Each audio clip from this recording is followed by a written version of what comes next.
All right, we are joined by Dr. Danny Avula. Dr. Avula is the director of the Richmond and Henrico Health Districts, part of the Virginia Department of Health. First of all, Dr. Avula, thank you for making some time for us this afternoon. I appreciate it. Of course, Andy, happy to do it. And we're having this discussion on the afternoon of Tuesday, January 5th, and some folks are going to read our revised timeline, look at some health data, and ask what's different now? Why are we thinking differently at this time? And I wonder if you could elaborate for us on some of the things that you shared during the Monday, January 4th meeting of the HCPS Health Committee.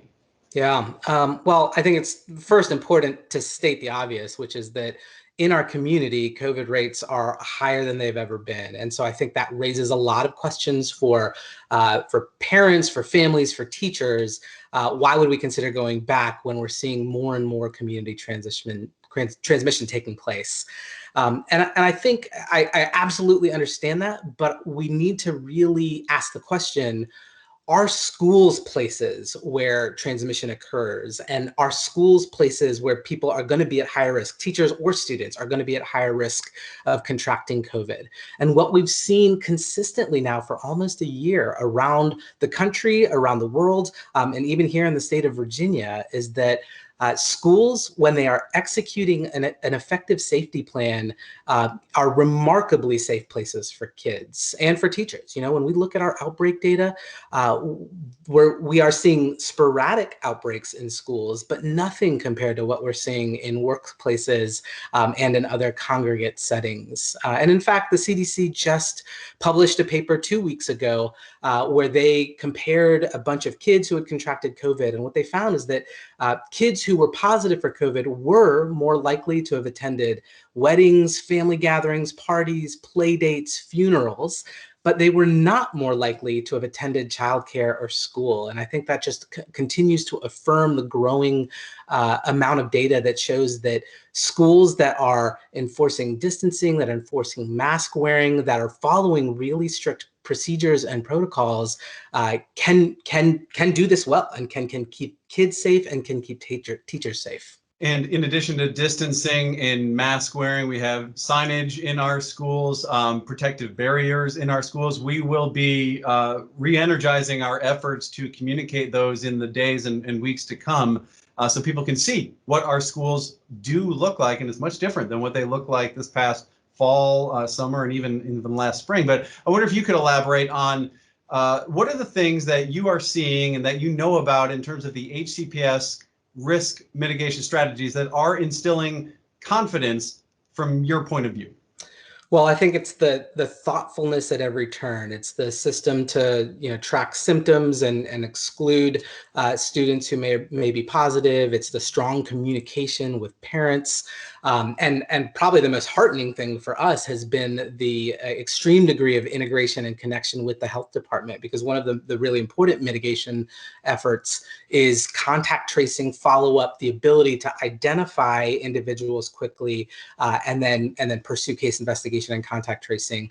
And despite the fact that we haven't had much in-person school, the nurses have had a fair amount of practice doing this with staff, with some small groups of students that have attended school. And the Henrico Health team and the Henrico Health Department, the Henrico Schools Health team and the Health Department team have just worked in lockstep along the entire way. So that's been really encouraging. Mask wearing, hand washing, just the degree of money that has gone into shields and sanitizer and all of the things that are going to help prevent the transmission of disease.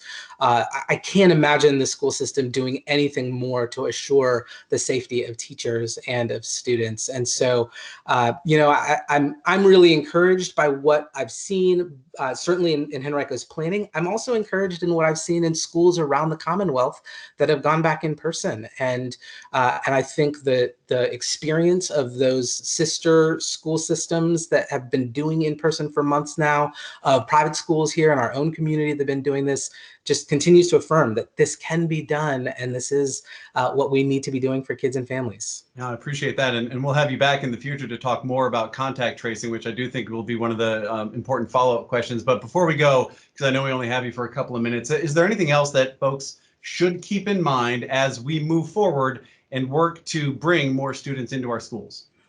Yeah, Couple thoughts. One, that the schools can and will do everything they can to keep everybody safe, but the parents have a real responsibility in that as well. And so as a parent, monitoring my kids' symptoms and making sure that, if I have concern about congestion or fever, cough, abdominal symptoms, any of the long list of symptoms related to COVID, that parents need to be a little more conservative and keep their child at home if there's any concern of disease. So there's got to be a good partnership between the parents and the schools in that regard.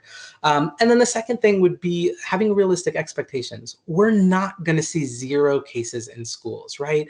There's just enough COVID around our community that we are going to have cases that come into schools. But with all of the systems that we've put in place, what we hope is that we will identify those cases quickly and limit the spread from person to person. And I really have a high degree of confidence that we can do that. But I think people have to understand that we're not going to have 0 cases. We will have sporadic cases, and as long as we can keep those into small clusters, that is a success. Dr. Danny Avula is director of the Richmond and Henrico Health Districts, part of the Virginia Department of Health. Dr. Avula, thank you. Let's do this again soon. Absolutely. Take care, Andy.